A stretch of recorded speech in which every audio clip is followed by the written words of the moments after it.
Our guest today was an ex-pop star. Actually, he's a singer and he still is singing, but not for the same reasons anymore. Are you getting curious? Then stay with us for the next half an hour, because we are today having YUSUF Islam, who used to be called Cat Stevens, in our studio. Most welcome. Assalamu alaikum wa rahmatullahi wa barakatuh. Assalamu wa rahmatullahi wa barakatuh. How are you doing, inshallah? Alhamdulillah. Barakallahu fiqh. We are very happy to have you here today. Thank you. We will try to talk about art and the different aspects and how it is related to, let's say, to the Islamic art and what you used to do before. But to start with a story, usually go to the beginning of a story. Could you tell us something about your past and basically how you felt, how you perceived life when you used to be a pop star?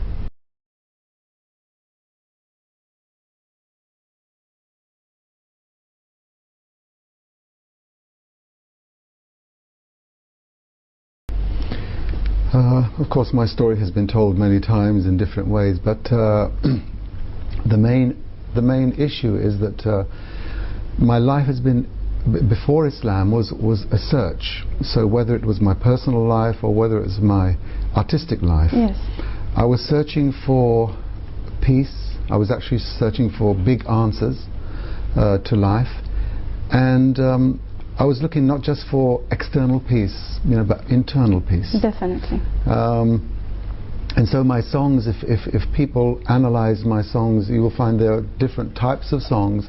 Some were social songs, some were love songs, because that's the business of the pop business. Yeah. But many songs were spiritual songs, or songs of searching, of looking at this universe and trying to make sense. Yes. And so, therefore, I would say that I was an artist, but I was mainly a seeking artist, who my art enabled me to search for, through this universe, through what I see in the world, and looking for that peace, looking for that way of finding peace. Yeah, this is actually just, you said so many times the few words I was going to use in my next question, is that end of the 60s and beginning of the 70s, all the way through, most people really in the search of love and peace. These were like, the two main words, especially in the younger generation, that people would use, and they would turn to so many different directions and different countries too, maybe India or some kind of Buddhist meditation, etc. Now the direction to find your peace and love you took was actually very different from the large majority of the people back in the UK at that time.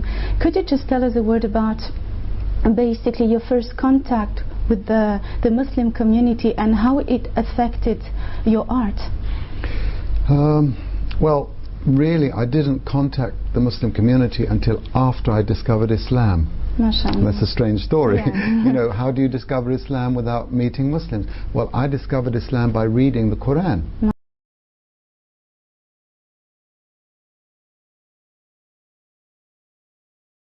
MashaAllah. So I think I was very fortunate, because maybe someone who sees Muslims today, or comes into contact, and if they're not the right Muslim, there are many good Muslims, but if they meet the wrong kind of Muslim, maybe they will judge Islam by that. Definitely. I never had that chance. I went straight to the Quran, and from that I discovered the essence, what I believe to be the essence of the solutions which God has given us through this revelation, the Quran. And of course, the most important one is how to access or how to approach God. And if you look at other religions, each one, there is something which, if you like, diverts one away from the pure devotion and worship the one God.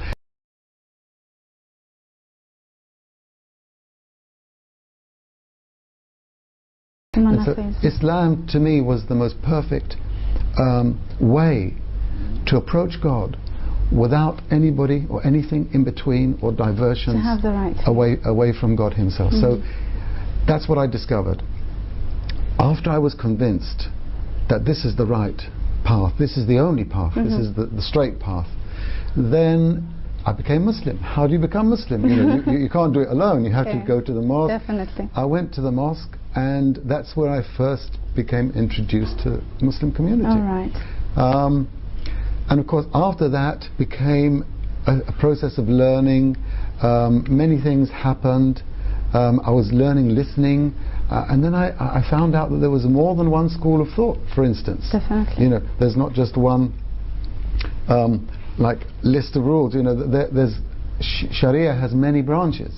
Yes. So that's when I discovered the kind of different opinions also within Islam. So you started your own search also, because if we see all the different currents, I think it's important to highlight this issue, because a lot of the non-Muslims are really getting lost. They don't understand. They see a man with a beard, they see a look, and they think, well, look what Islam makes valid. So this is so important to hear the voice of those who were not Muslims and embrace Islam and start searching for the truth, because even if you become a Muslim, still there is so much to learn about the religion.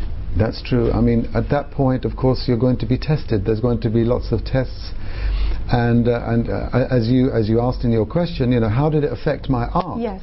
Well, to be honest, when I read the Quran, there was no particular reference, no clear reference to music or music business, or you know, although there was many references, of course, towards issues like vanity, towards you know, excessive luxury and overindulgence, greed, you know, and sex and all those kind of things, if you know what I mean.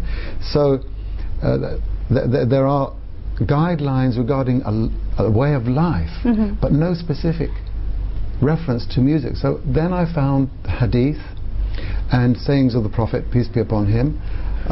They were more clear about this issue, although at one point I was being told on the one hand that, you know, it is completely forbidden, and on the other hand I found that there was other opinions, that there was some allowance, but within, you know, restricted guidelines. Exactly. So anyway, at that point I didn't want to do anything wrong. I didn't want to risk you know, my future.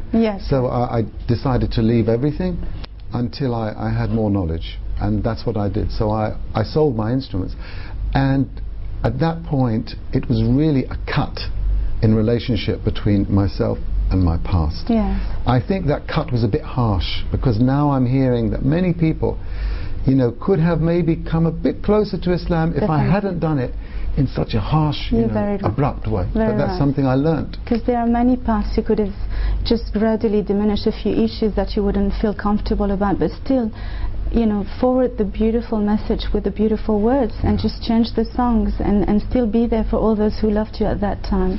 Well, but alhamdulillah, it's never too late. No, that's never too late, and that's why I'm now today, for instance, looking at some of the old songs which I recorded, Peace Train, for instance. I mean, there's the message of Islam. Islam, the word comes from salam. Salam is peace. So it was already in my work, in my dreams, in my words, but I hadn't discovered it. Now that I look back at my songs, there are certain songs which quite clearly are halal, you know, no problem with those words.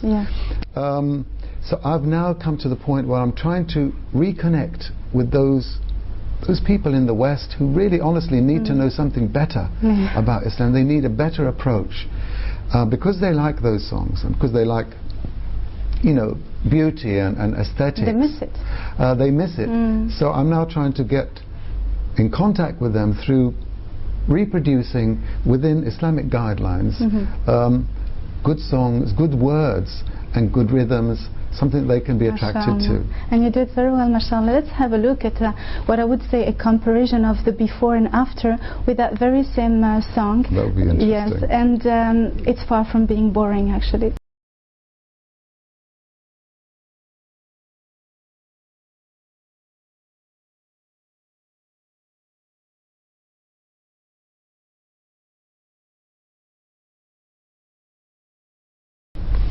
Well, watching this, it really reminds me this wonderful feeling of peace that Islam has brought into my life. I believe you're not a stranger to it, neither. What kind of message? Is this what you want your songs to reflect? What kind of message you want to basically communicate to people through your songs now? Well, there are many of course, many things we want to communicate. But ultimately, we want to show that there is beauty, there is meaning, and there is peace in Islam. What people see today of the tragedies, which are facing and encompassing our world, are really distortions of human life and the Muslim way of life. I mean, when the Prophet, peace be upon him, said and told us and taught us this prayer, Allahumma anta salam wa minka salam fahayyina rabbana bis salam tabarakta rabbana wa ta'alayta ya dha jalali wal ikram. I mean, there are different du'as, but essentially that spirit is not seen by many people. They don't see the prayers. They know little about the spirituality exactly. of Islam. So that's kind of part of it. The other thing is there's an educational edge, and I think it's very important also to realize that whatever we do, we must have an educational. It's towards enhancing knowledge, understanding, and so it's not just words for the sake of filling a song. This is not. We're not just talking about making rhymes. Okay. We're really talking about giving meaning, and I've written a few poems recently, and I think people will be interested in what we have to say. Correct. But peace is one of those words that when you hear it, the next word that comes to the mind is very often hope. And I would like to have your opinion. Now you're back in the media, and your activities, your work is very much related to the media. So as a Western, let's say Westerner Muslim, how do you feel that the media is currently portraying the image of Islam and the situation of Muslims? It's something different, I would say. You can never judge the religion just on the reflect of people, but Islam, this beautiful religion.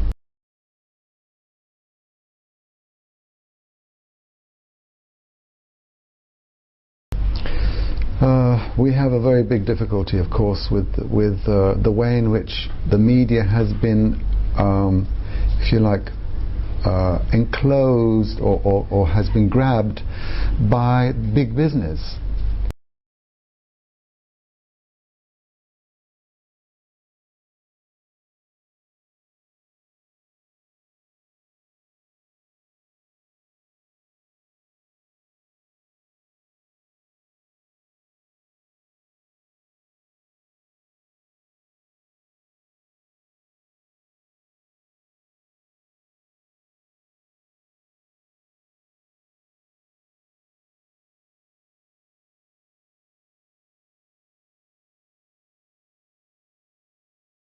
So it becomes a means of making money, and when you come to that, then the whole objective is to satisfy the nafs, to satisfy people's longing to see more,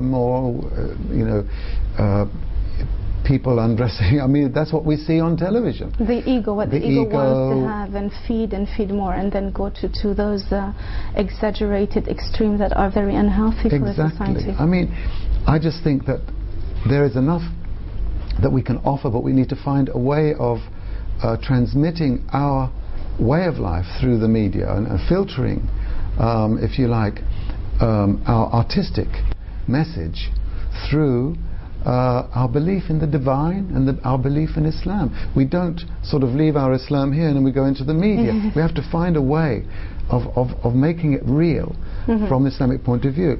And I think the problem will be, and it is today, that some Muslims have just said, well, we go for the media, and regardless of Islam, and that's wrong. Yes.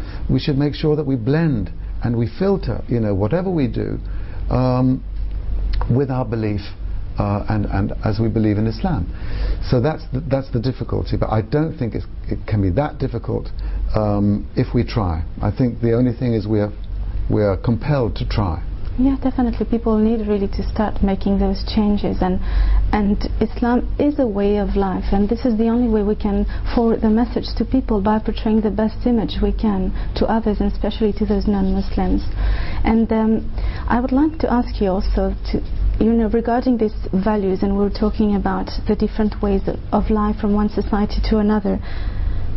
I would say that the large majority of new Muslims, and especially in these past years, are, we could say, in between two cultures, you know, just like you and me, probably we Westerner, but at the same time, of course, and with pleasure, we very much indeed influence and enjoying the influence of the Islamic culture. So we have this contrast of the before and after. How do you think, or what are the values you think that Islam or the Islamic culture could give to those Western societies, to our countries that are actually, you know those values that we are losing nowadays? Well, it's obvious that if you look at the history and recent history, you know, the spiritual values, religious values have been disappearing, you know, from the Western society. Its advancements in technology and in science, with its drive for economic goals, you know, has actually forced it to leave behind an incredible treasure, which I believe we have. You know. Yes. Now the problem is we appear to be backwards because we're kind of, to some Westerners, we appear, well, you know, what have we produced? Actually, when we were at the forefront of our strength in Islam, we were at the forefront also of science and developing those things which human being needs. You know, in so many fields of science, of optics and medicine and geography and anthropology. So therefore I think that we need to reclaim this educational ground, and that way I think that we can also make sure that we can infuse today's world with spirit, because we have the answers. As far as I can see, we have the answers, but a lot of Muslims also are not delivering those answers to the West. We're kind of, you know, we're looking at our pieces, our land, our borders, and really we should be talking about universal issues. Very true. And you know, that's what I believe Islam is. You pointed out something really nice, because sometimes when we talk about values, a lot of people will go like, of course this is important, you know, all these problems we have with pedophilia or drug abuses and, you know, this kind of issues that are more and more available, and especially in some so-called civilized or advanced or modern societies.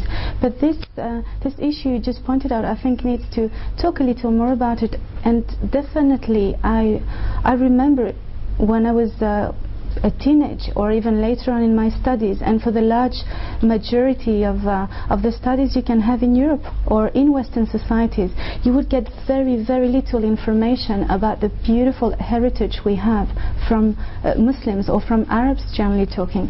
Very often we hear it comes from the Romans, and the Romans, they had it from who knows where, you know. It's not really specified that not so long back, before actually people came from North Africa or from different Arabic countries, we had very little here in Europe. Just to start with Spain, for instance, people used to wear their clothes until they were completely finished, because they didn't even wash them. They didn't know what soap was. They didn't have mathematics, even medicine. All these issues, I mean, go to the small thing, to the, you know, even the luxury, though it's not recommended in Islam, but the silk and all these materials, coffee, and even the furniture at home. All of these issues come from the Arabs and the Islamic culture. Would you like to tell a word about that? Well, I think you explained it all. Most of it has been explained in your question, because again, people are locked out of information which we know we have in Islam, in our history, connected to, you know, the kind of a contribution which Islam made to civilization. If you look at any history book today, Western history book, you know, you'll find a few pages, you know, a few pages, and you'll see so much about the Romans. Yes. You know, okay, I don't know why they don't mention more about the Greeks, actually, because maybe Greece had more influence on the Roman. But anyway, there's so much kind of imbalance there.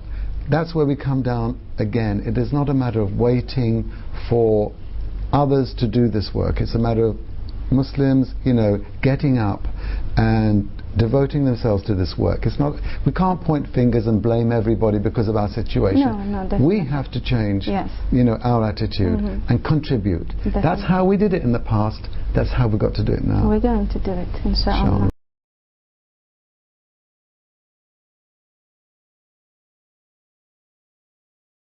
What a beautiful song.